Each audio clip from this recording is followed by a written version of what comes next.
I'm saying that it's been under full blockade since 2007. Israel rules the seas, the airs. They control electricity that goes in. They're not allowed to have an airport. They're not allowed to have a seaport. They don't have the freedom to leave without permission from the Israeli government. They don't have the freedom to trade with the world. They don't have a freedom to vote over the government that rules them. That's a pretty interesting, well-formed, thought-out point. I wonder what amazing historical author Douglas Murray will respond with. I've been plenty of times. There was no deficit? No, there are plenty. No goods were kept out. There are plenty. How many? Have you been to the crossing points? No. When were you last there at all? I've never been. You've never been? Well, am I not allowed to talk about it now? I've never been to. Have you ever been to Nazi Germany? Are you allowed to have feelings about them? You can't time travel, but you can. Right. But you can travel. Okay, but so what? So what's the point? Like, No, okay. I find that lots of people have been there and agree with me, and lots of people have been there and agree with you. Yeah, but so if I don't you're know going what to spend a year and a half talking about a place, you should at least do the courtesy of visiting it. All right. I just think this is a non-argument. You don't but think? Okay.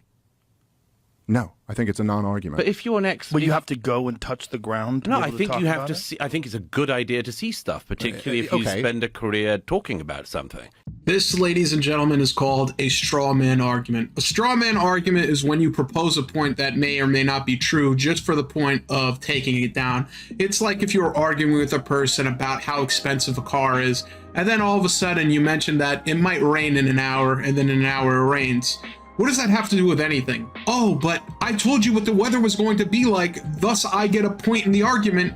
First of all, this person purports something that makes no sense. Him saying that in the middle of the conversation was almost as idiotic as my analogy, where he essentially says that because this person was not physically in the Middle East and did not physically see something, he obviously just has no reason to comment on it. He has no authority. He's not an expert.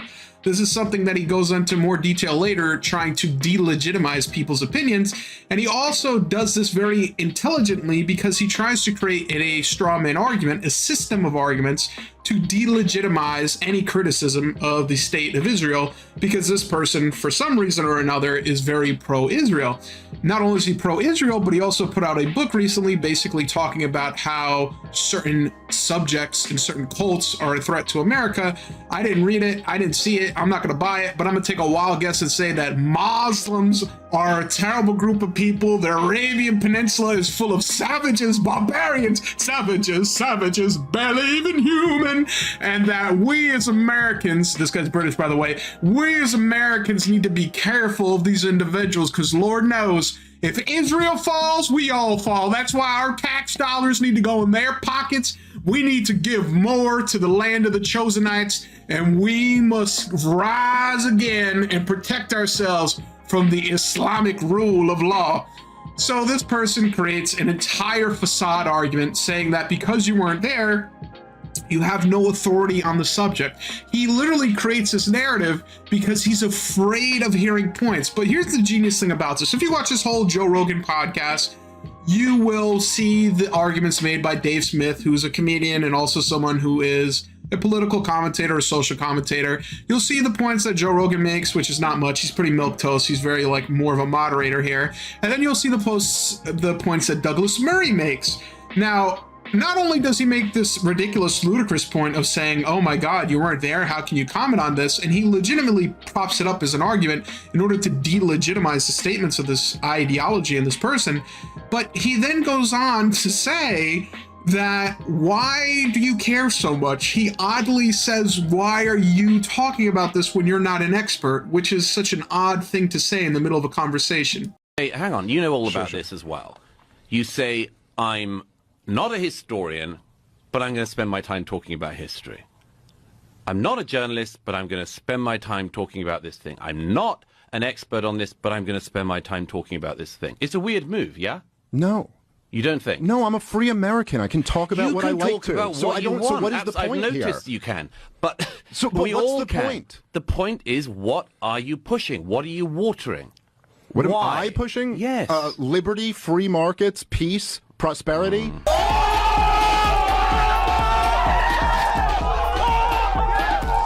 See, a lot of the reason why Douglas Murray purports this is because he is purposely trying to push a talking point. It almost doesn't matter if he quote-unquote wins the argument. It's not about a conversation. It's not in good faith.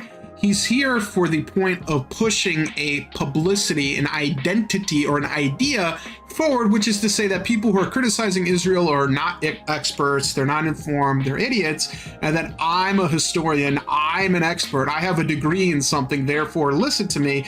And it actually works pretty well, because The Independent put an article out saying that Douglas Murray went on the Joe Rogan podcast and really challenged him and said, why are you just asking questions? It's pretty dangerous to be asking questions. Why are you so curious? You know, curiosity killed the cat. So now these news outlets are trying to push forward and say that, oh, wow, Douglas Murray is such an intelligent guy. He just went out there, asked questions. And of course, there are pro-Israeli and pro-Zionist Instagram accounts and other accounts that I've seen push this idea and taking snippets of Douglas Murray out of context in order to make him sound like he's intelligent and make him sound like he's saying something, when in reality, he's just pushing straw man whataboutisms in order to somehow create sound bites and push that forward. And this is pretty much how this works. You know, when it comes to the news machine, when it comes to propaganda, it's something that's fairly common. You know, this is one of those things where the United States is slowly turning into this new police state where, you know, you don't want to ask China about Tiananmen Square or the Uyghurs, you don't want to ask Russia about Ukraine, and you don't want to ask the United States about Israel, because apparently you can't be an expert. If, first of all, if you're a citizen, you will be delegitimized, you will be criticized. If you're not a citizen, you're getting deported.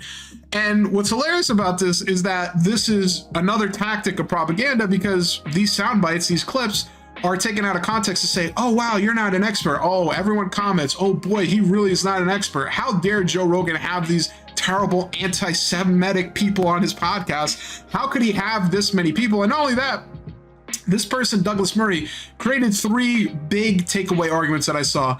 One is, were you actually there? Dude, were you actually there physically? The second was, you're not an expert. And the third and the final piece de resistance is that Douglas Murray actually, this is the insanity, Douglas Murray actually complained to say that there was not enough representation of the other side on the Joe Rogan Experience, saying that I'm one of the first or few pro-Israeli people speaking here. Can I ask you something? Yes, sir. Since the war in Israel began, and since the war in Ukraine began, you've had quite a lot of people who are very against both in different ways. Yes. Do you think you've had enough people on who are supportive of either war? I don't know that word enough, if that's a good word. Let's say enough people who are on the side of Israel instead of wild critics. Notice his subtle passive-aggressive statement saying enough people on the side of Israel versus wild critics, saying that anyone who supports Israel is legitimized, anyone who doesn't is just simply a wild critic. Well, I've had a few. I mean, I believe Godsad is on the side of Israel. For sure. Jordan is on the side of Israel. Mike Baker, Coleman Hughes. Yeah. Coleman did it for like 20 minutes, so it wasn't why he was here. No, I mean, none of them is why they're here. You know, it's a good question. Do you think you've tilted one way? Me personally? No, just with the guests you've had. The guests? Yeah, probably more tilted towards the idea that perhaps the way they've done it is barbaric. But why do you think that is? Just out of interest. I'm just interested in your selection of guests because you're like the world's number one podcast. Yeah, it's not. I don't think about it that way.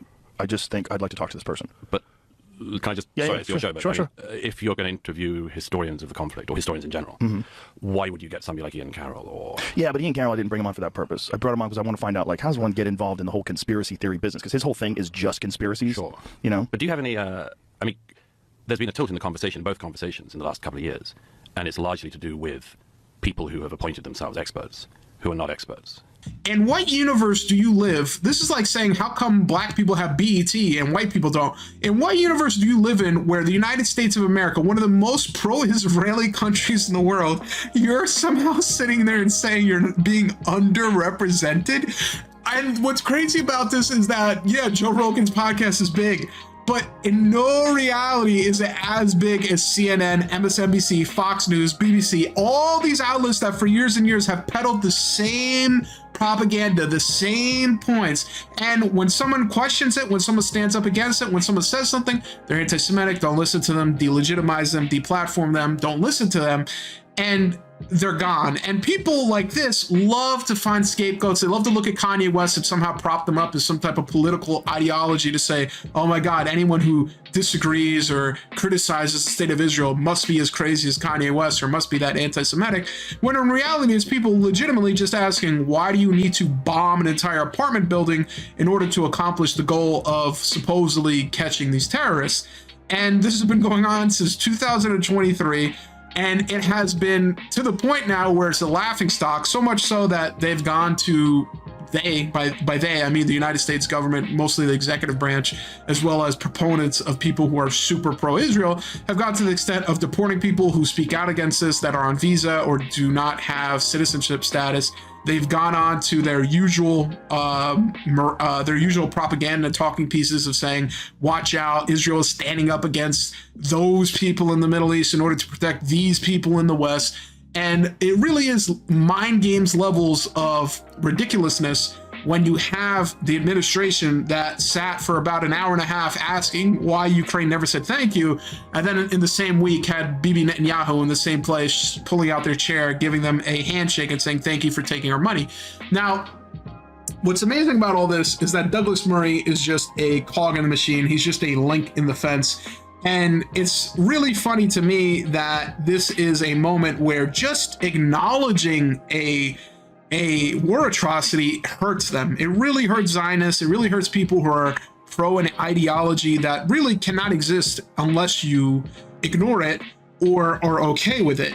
And even in this entire podcast, when Dave Smith was trying to get Douglas Murray to acknowledge, hey, these are war crimes, these are terrible things, why don't you acknowledge that? Douglas Murray deflected. Douglas Murray brought up strawman arguments. He brought up things that literally had nothing to do with the conversation, and he would cut him off, so much so that Joe Rogan said, hey, can you let him finish?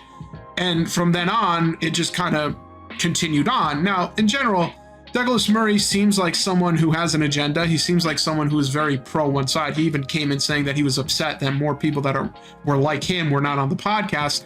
And hilariously enough, he got dressed down by Dave Smith, who again is not a historian.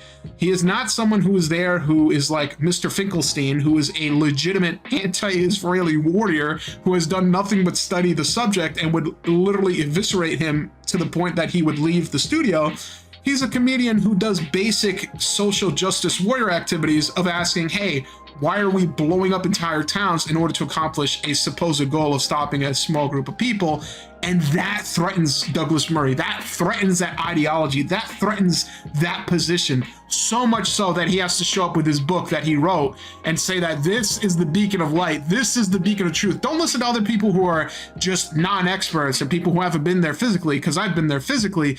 I'm the authority on this subject, and you should not listen to anyone else. And it's pretty hilarious to see, considering that more and more people, especially on the internet, are waking up and seeing this. And it really goes to show that deportations look like it's not enough. Threatening free speech is not enough. I guess the next thing is to censor things on the internet and go the way of communist China, which, if that happens, it is what it is. It's been a great time being online and seeing what this is. At the end of the day, this ideology cannot exist unless you ignore it or accept it, and not many people are willing to accept it, so these people are praying to God that you just don't notice. Speaking of noticing, I created a 20-minute video of people noticing something you're not supposed to notice, and if you'd like to see that, it's in the recommended video on the screen.